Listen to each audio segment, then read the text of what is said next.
Part 1. You're not the supermodel I ordered, he said. Lily Carr stood in the doorway of Suite 1408 with a memory card in one hand and a camera strap crossing her chest. She had the exact look of someone who had just realized the universe had a strange sense of humor, and it was not being kind to her tonight. The man in the doorway was tall, the kind of tall that seemed to rearrange the space around him. He wore a dark suit with no tie. His face was the kind that had been shaped by good genetics into something worth looking at, then hardened by something else into something more complicated than simply handsome. He looked at her the way a customs officer looks at a bag that does not match its paperwork. That made sense, because Lily was not a supermodel by any definition, and she had certainly not been ordered by anyone. She wore a gray hoodie, dark jeans, and boots that had walked 14 city blocks that afternoon and looked like it. She held a large, expensive camera in one hand, and in the other, a tiny memory card that belonged to the person in the room next door. That person had slipped a note under Lily's door earlier that evening, asking if she had seen the missing card. She had found it lying in the hallway outside the elevator. She had picked it up without thinking much about it. She had come to return it. That had seemed like a simple decision, until it stopped being one. Wrong room, Lily said. She held the memory card out toward him. I'm returning this. It belongs to whoever is in 1407, your neighbor. He did not take the card. He looked at it sitting in her open hand with an expression she could not quite read, which was unusual enough that she noticed it. She had spent 11 years noticing things through frames and compositions, so her instincts were well trained. His face had changed slightly when he saw the card. Nothing as obvious as surprise. Something had shifted underneath, the way a current shifts beneath still water. She realized her hand was still extended, and no one was taking what was in it. She pulled it back. Sorry to bother you, she said, and turned to leave. How many photos did you look at? He said. His voice was calm in the specific way voices are calm when someone has worked hard to make them sound that way. Lily turned back. None, she said. I picked it up off the floor. I photographed the serial number with my phone, so I could identify the owner.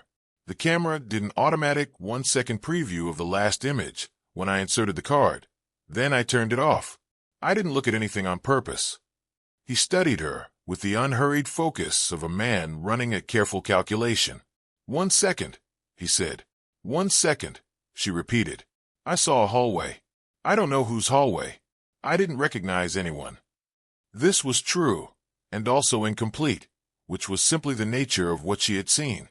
A corner of a corridor. 2 figures. Something being passed between them. Then the screen had gone dark because she had switched it off, because it wasn't her card, and it wasn't her business. She hadn't thought about it again until this moment, when the way this man was looking at her suggested that maybe she should have. The silence stretched into something that had started to mean something. Lily was good at silences.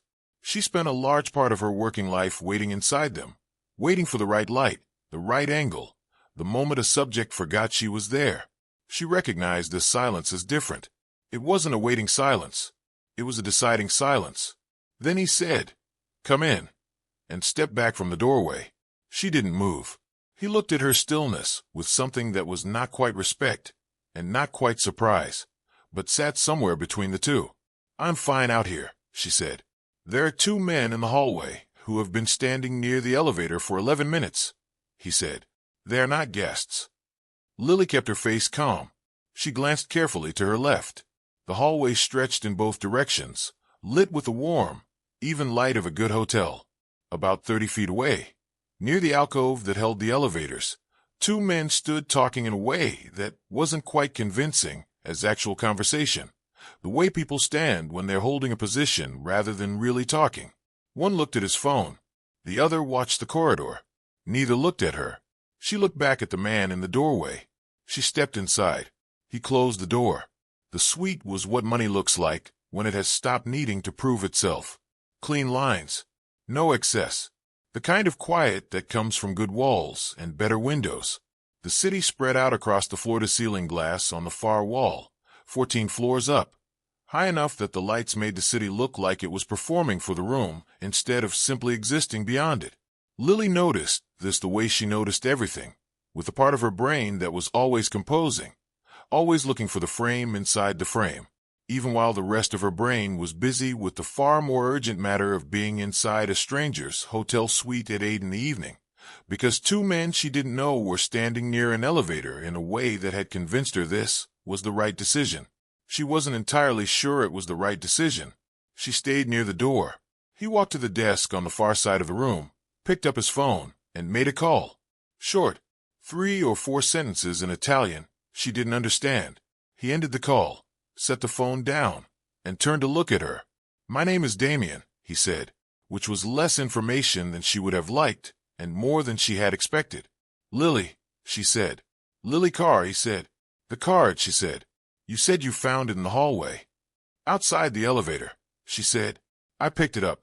I checked the serial number because I thought it might help me find the owner. And the camera did a 1-second preview because that's what it does when you insert a card it has already seen. I turned it off immediately." He was quiet. "Who does it actually belong to?" she asked. "Me," he said. She looked at him. He had not been in the hallway. He had been in his room. The card had been in the hallway.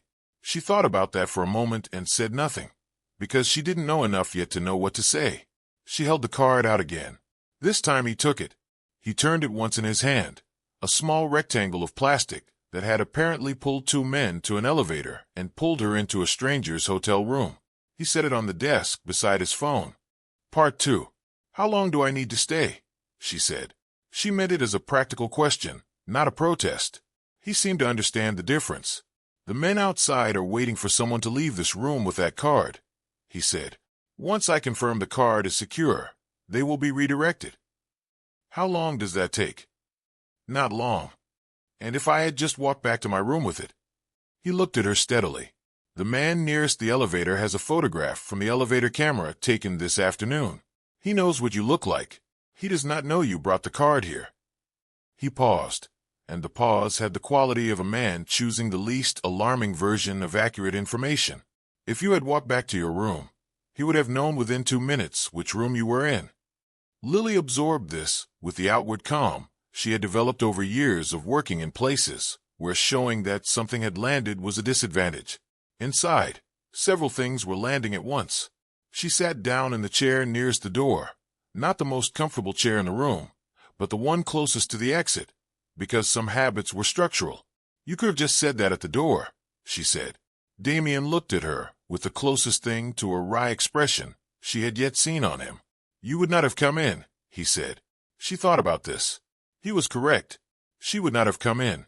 She would have gone back to her room, locked the door, and been moderately less safe than she currently was, a condition she wouldn't have been able to evaluate from outside the information she now had.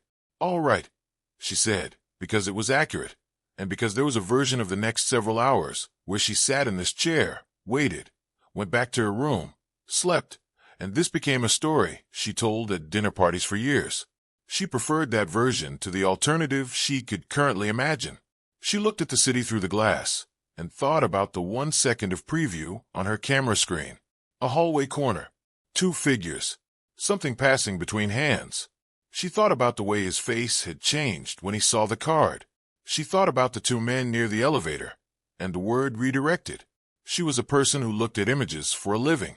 She understood what a frame contained and what it did not. She was beginning to understand that the frame of the last 8 minutes contained considerably more than she had initially composed it to hold.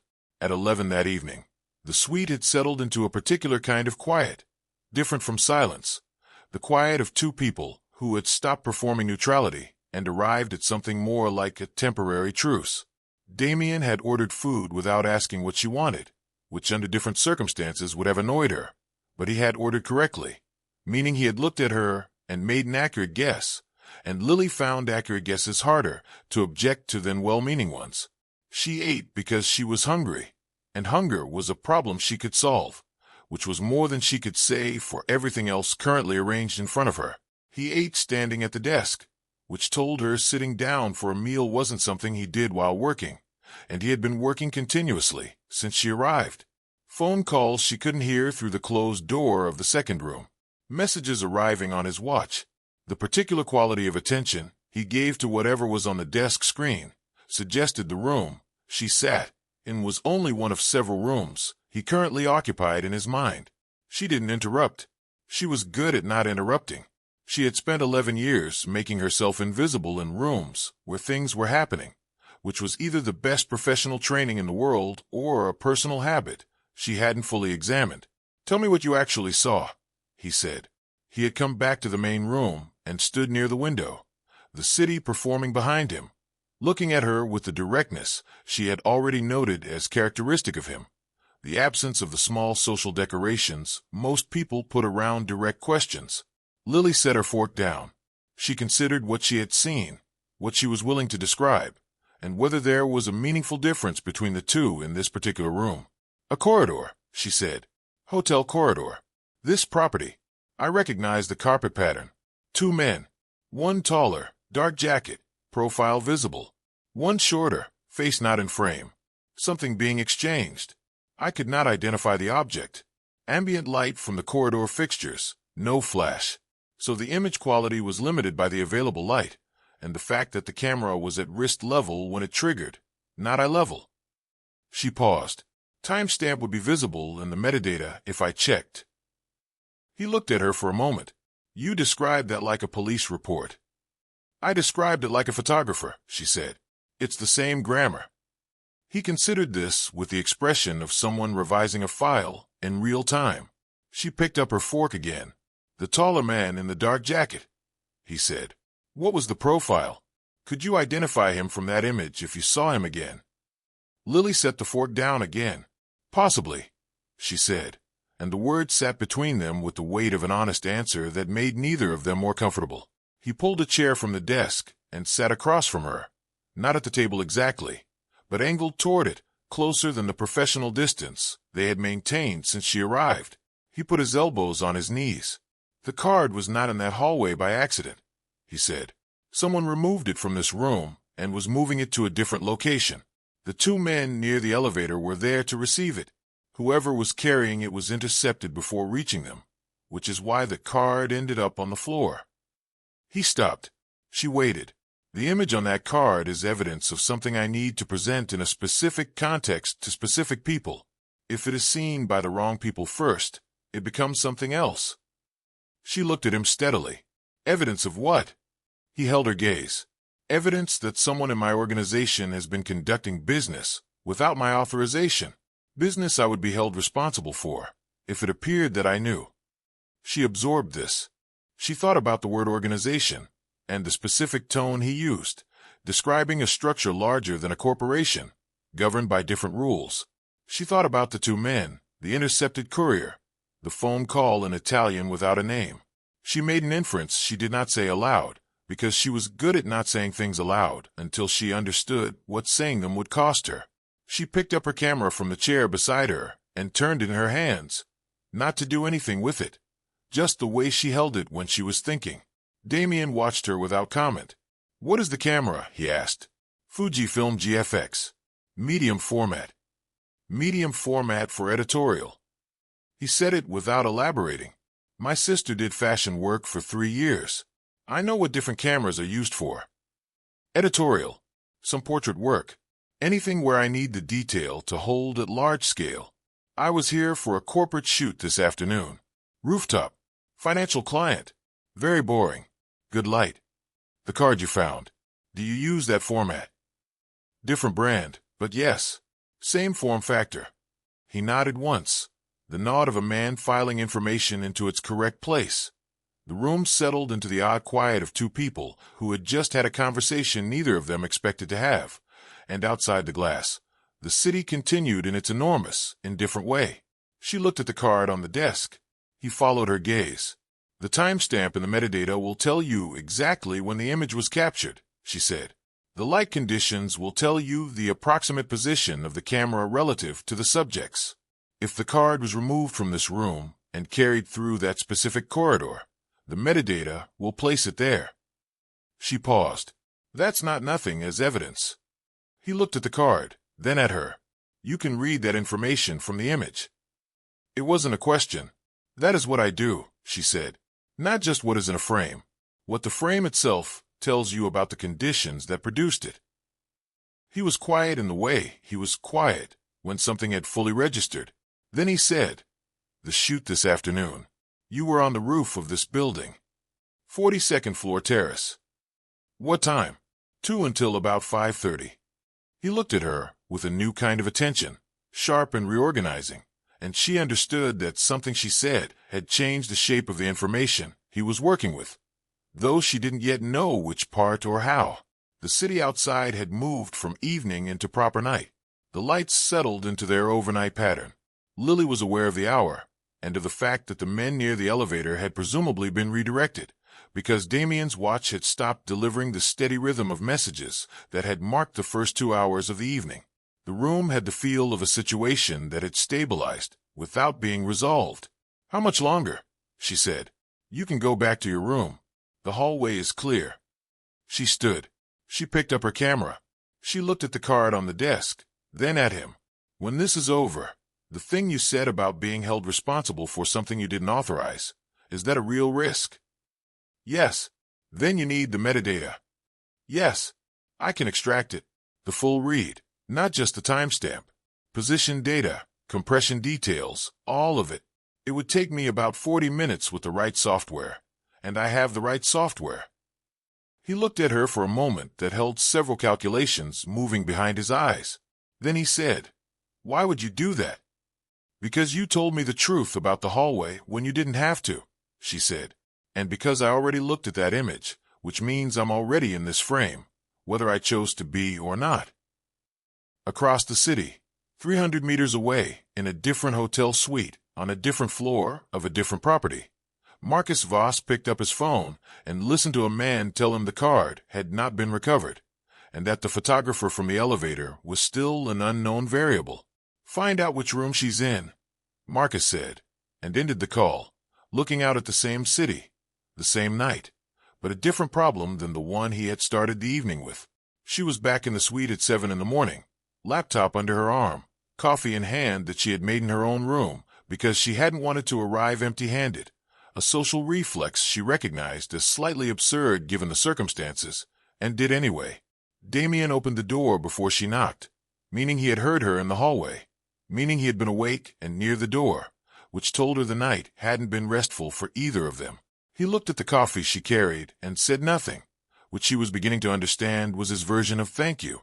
She sat at the desk he had cleared for her without being asked, plugged in her extraction cable, and inserted the card.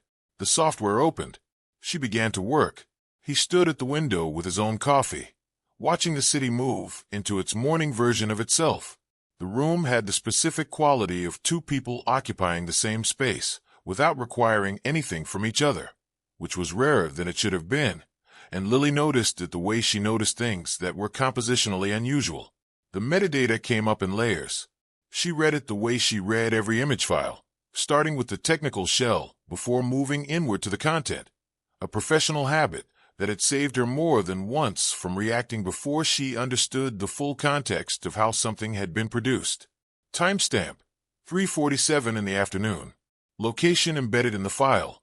Hallway corridor, this hotel, 14th floor, 17 meters from the elevator bank, which placed the camera and its subjects at a precise point between the elevator and suite 1408. She looked at this for a moment, then said, "The image was taken at 3:47 yesterday afternoon." Damien turned from a window. "The position data puts the subject 17 meters from the elevator on this floor," she said, "which means this corridor, this section." She pulled up the image itself, full resolution, and they both looked at it. The quality was limited by the wrist angle and the ambient light, as she had described the night before, but at full resolution on her screen, the taller figure had a profile that was not as ambiguous as the thumbnail had suggested.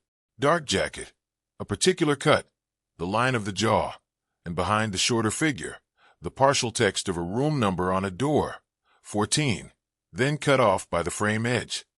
"That door is in this corridor," she said, "and the timestamp places this image in a window when the corporate event in conference room B on this floor was already underway."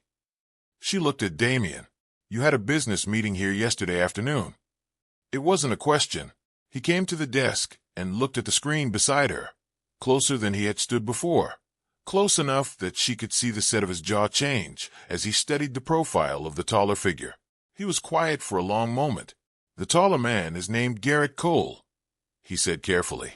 He runs logistics for a subsidiary I have been in the process of closing. He straightened. The meeting in conference room B was mine.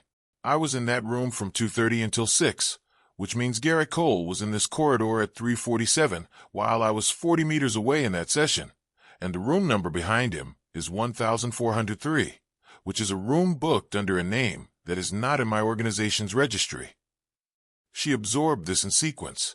The logistics man, the side meeting, the unregistered room, the transaction captured at wrist angle in a 1-second preview by a camera that hadn't been pointed at anything on purpose. Whoever was carrying this card out of your room last night, she said. They were taking the one piece of evidence that places a meeting you did not authorize in a room you cannot account for, at a time when you were provably elsewhere. Yes, and if the card had made it to the man at the elevator, the meeting stays invisible. And I remain responsible for whatever Garrett Cole arranged in that room, because the subsidiary is legally mine. She pulled up the compression data and ran a second read, which took 4 minutes, and returned a result that made her sit back in the chair and look at the ceiling for a moment before she said anything. He waited. There's a second image, she said. Partial corrupted. Looks like the card was interrupted mid-write. The corruption pattern is consistent with someone pulling the card out of a device before the write cycle completed, which means someone was actively recording in that room and stopped abruptly. She looked at him. If the uncorrupted portion of that second image is recoverable, it may show the room interior, the people in it, the object being exchanged. Can you recover it? I can try. It will take longer. How long? 2 hours if I'm lucky. More if the corruption is deep. He looked at the screen, the partial data, the corrupted sector map she had pulled up beside the image file. Do it, he said. She nodded and began to work. The room settled into the particular silence of concentrated effort. Outside the window, the morning city moved through its ordinary business. And somewhere in that city, Marcus Voss was receiving a message that told him the photographer had not returned to her room the previous night, meaning she was still with Damien, meaning the problem had grown overnight into something requiring a different kind of solution. She had been working for 40 minutes when Damien said from the window, "You have been doing this for 11 years. It was not a question, and not conversational filler. It was the kind of statement that was actually a question about something adjacent, and she had learned to recognize those. Since I was 22, she said. I assisted for 2 years, went independent at 24. What made you go independent? She kept her eyes on the screen. Someone took work I produced and published it without crediting me. I could not afford to pursue it legally, and the agency I was contracted to at the time declined to intervene. She paused, watching a data sector reconstruct itself, one column at a time. I decided the only way to own what I produced was to own the entire production chain. No agency, no long-term contracts, no shared rights. He was quiet for a moment. What, she said. Nothing. I made a similar decision at a different scale, for a different reason. She looked up from the screen briefly, at his back against the window, the city behind him in the morning light, and thought that this was probably the truest thing either of them had said to each other. Not the information about the card, or the metadata, or the logistics man in the corridor, but this, the structure each of them had built from a wound they hadn't fully named. She looked back at the screen. The reconstruction completed at 2 hours and 12 minutes, which she considered lucky. The second image resolved in stages, the way images always resolve when pulled back from corruption, broad shapes first, then detail filling in column by column, until what had been a gray grid became a room. Conference room B. She recognized the fixtures. A table, 3 men seated, one standing, and on the table between them, visible where the light was strongest, a document with a letterhead she couldn't read at this resolution, but which had a logo she could enhance. She enhanced it. She looked at what it was. Damien, she said. He crossed the room and stood behind her, looking at the screen. She heard the quality of his breath change, the only sound in the room for a moment. The logo on the document was not a criminal symbol of any kind she recognized. It was the corporate seal of a holding company she didn't know, but he clearly did, because he said, very quietly, "That is Marcus's company." The one he registered 18 months ago that I told him to dissolve. He did not dissolve it. No. She looked at the document on the screen, at the table, at the three men seated and the one standing. Is Marcus the one standing? Yes. The room was very quiet. She saved the reconstruction, duplicated it to her drive, and to a cloud backup she ran automatically, because 11 years of professional habit had made redundancy as reflexive as breathing. Then she looked up at him. Now tell me what you need to do with this. He looked at the screen for one more moment, at Marcus standing at the head of a table in a room Damien hadn't known was being used, with a company Damien had told him to close. An arrangement conducted 17 meters from a meeting Damien was running in good faith. I need to move you out of this hotel, he said. Part 5. The house in the suburb had no distinguishing features from the outside, which she understood by now was the aesthetic of intentional invisibility. Cream brick, a front lawn maintained without being notable, a two-car garage with both doors closed. The kind of neighborhood that had a name on a real estate listing and no personality beyond it. Lily had stopped asking where they were going somewhere around the second highway exit and had started watching how he drove instead, which told her more than a destination would have. Both hands on the wheel, eyes checking mirrors at regular intervals, the specific economy of a man who had done this before and wasn't doing it with urgency, because urgency was a variable he had removed by leaving the hotel 3 hours earlier than the situation seemed to require. They had been in the house for 6 hours when she said, "You have been building this for longer than the card." He looked up from the documents spread across the dining table between them. He had been walking her through the structure of the subsidiary, the shell layers, the way Marcus had positioned the holding company as a pass-through that would absorb liability without appearing on any of Damien's personal filings.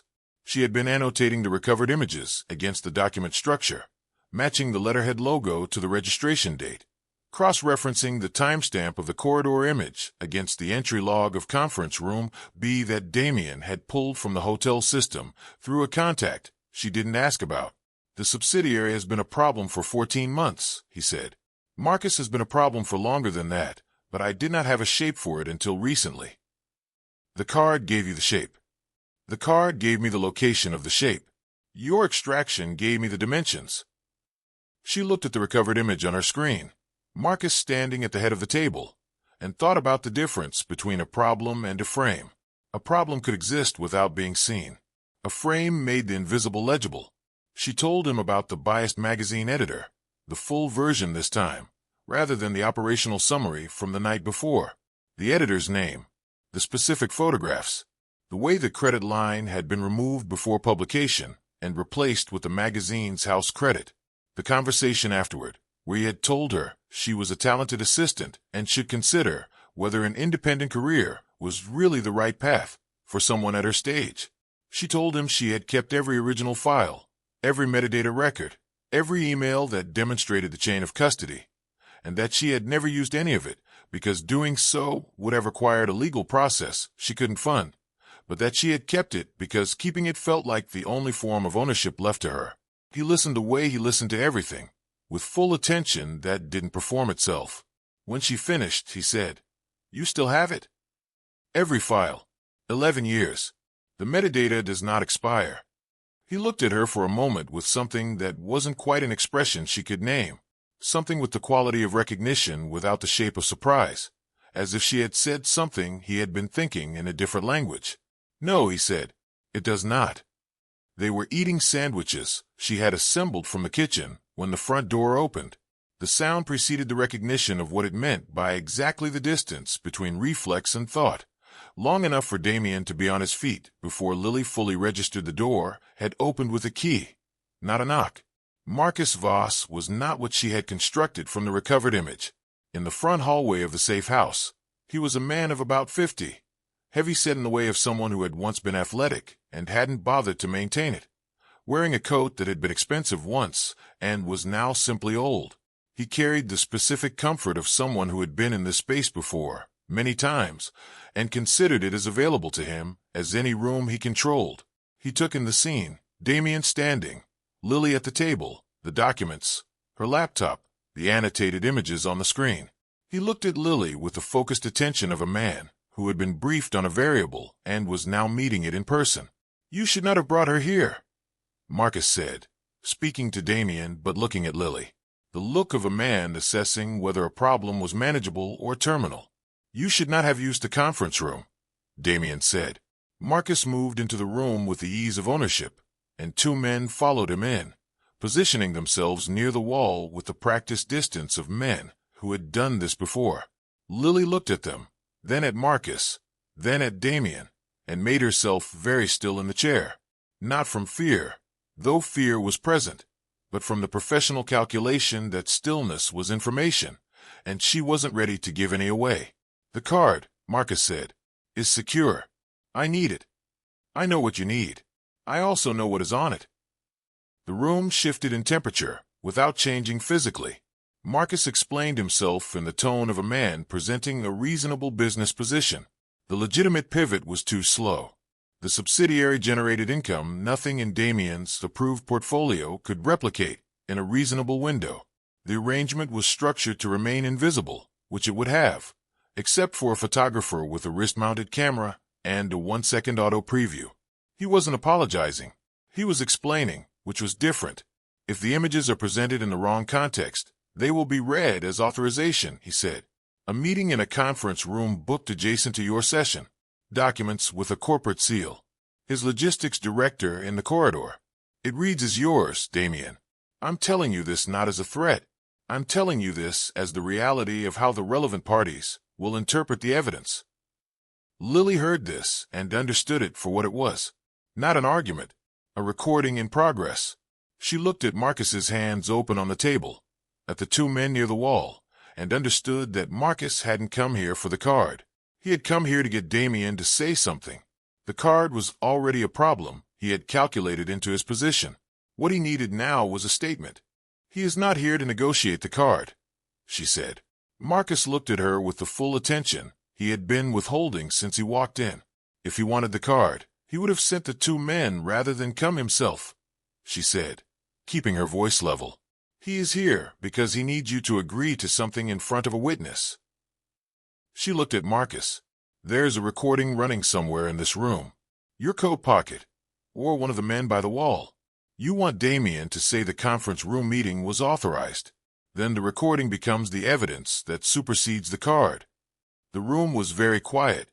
Marcus looked at her for a long moment, the look of a man who has encountered an unexpected variable and is determining its weight. Damien looked at Lily, and she looked back at him, and she saw in his face the moment the same understanding arrived and confirmed itself. She reached across the table and picked up her camera, which she had set beside the documents when they sat down, and placed it in front of her, pressing the record function without making a production of it. "Now there are two recordings in this room," she said. "Let us see which one tells the better story." Marcus looked at the camera. He looked at the two men by the wall. He looked at Damien, who said nothing, because nothing was the correct thing to say when the opponent had lost the board and had not yet accepted it. Marcus pushed back from the table and stood, his coat settling around him with the weight of a man recalculating his next position. "This is not finished," he said.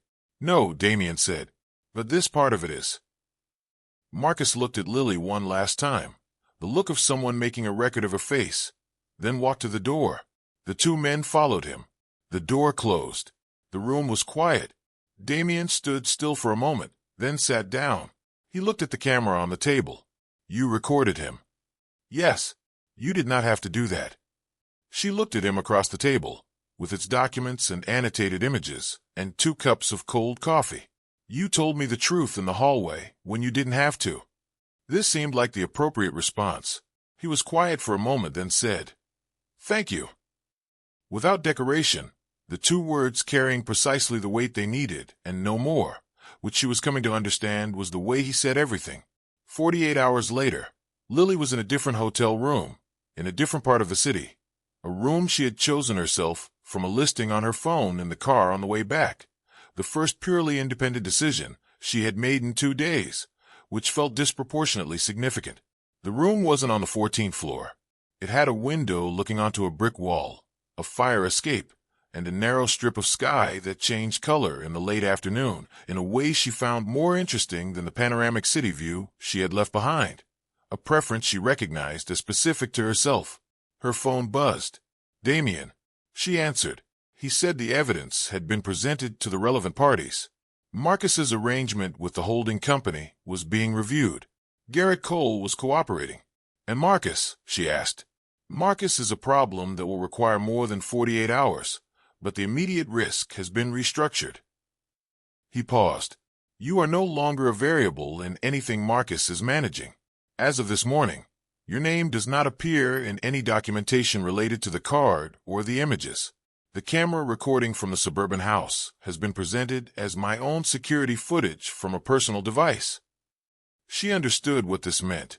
She had been removed from the frame, not erased, not harmed, but carefully extracted from the visible picture, left precisely where she had been before a memory card fell out of someone's pocket in a hotel corridor.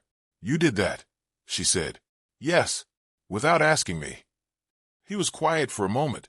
"I could put you back in if you prefer." She almost laughed. It came out as something smaller. "No, I do not prefer." "Good. Damien." "Yes." "The fourth photograph." "I know. You knew I was taking it." "Yes." "You let me." "Yes." The line was quiet for a moment, not the empty quiet of a bad connection, but the full quiet of two people on either end of something they were both deciding at the same time. "I would like to see it," he said. "Come see it then." He was at the door 40 minutes later, long enough that he hadn't been waiting around the corner, short enough that he hadn't been far. She let him in. The room was small in a way the suite hadn't been, and his presence reorganized the available space, the same way it had reorganized the suite doorway on the first evening, which felt like longer ago than 48 hours. She opened the laptop on the small desk by the window and turned it so he could see the screen. The fourth photograph. His face looking directly into the camera, the expression she couldn't categorize. He looked at it for a long time without speaking. She stood beside him, looking at it too, because she had found that looking at a photograph alongside the person in it told her things she couldn't see alone. "I did not know I looked like that," he said. "No one knows. That is the point." He turned to look at her, which meant he was very close. The small room, having conducted them into proximity the suite had managed to avoid through its greater size. "What does it look like?" he asked. "Like someone who has stopped deciding whether to look." 3 weeks later, there was an exhibition at a gallery in the downtown arts district. 6 photographers, 12 images each. A Thursday evening opening with wine that was better than average and lighting that was worse. Lily had submitted her 12 images before any of the last few weeks had happened, but she made one substitution at the last moment, pulling a technically strong but emotionally flat corporate rooftop shot and replacing it with the corridor image from the suite exit, the one with the geometric shadow of the elevator alcove. It was the first image in her sequence, and the one people stopped at longest, asking what they were looking at. "A hotel corridor," she said. "But what is it about?" "About the moment between staying and leaving," which was accurate, and everything she was willing to say about it in a room full of people holding wine. She was talking to the gallery director when she noticed someone standing in front of the last image in her sequence, the one she hadn't listed in the exhibition notes, hung without a title. She excused herself and crossed the room. Damien stood in front of the fourth photograph, his own face looking back at him from a large print, an expression that had no category. He didn't look away from the image when she stopped beside him. "You hung it," he said. "Yes, without telling me. I told you to come see it." He turned to look at her then, and the gallery light was not good, as she had noted, and the wine was better than average, and neither of those things mattered at all. "I came," he said. "You did." He looked at her the way the photograph had caught him looking, without deciding whether to look, and she thought, "This is the frame, the one you don't compose from the outside, but find yourself inside of, and the light is wrong, and the timing is imperfect, and the subject is looking directly at you, and you would not change any of it. There is a second print, if you want it," she said. "I want it." "Good." And the gallery continued around them, and the city continued outside, and the amber October light held its last few evenings before the season turned, and neither of them moved, and neither of them needed to.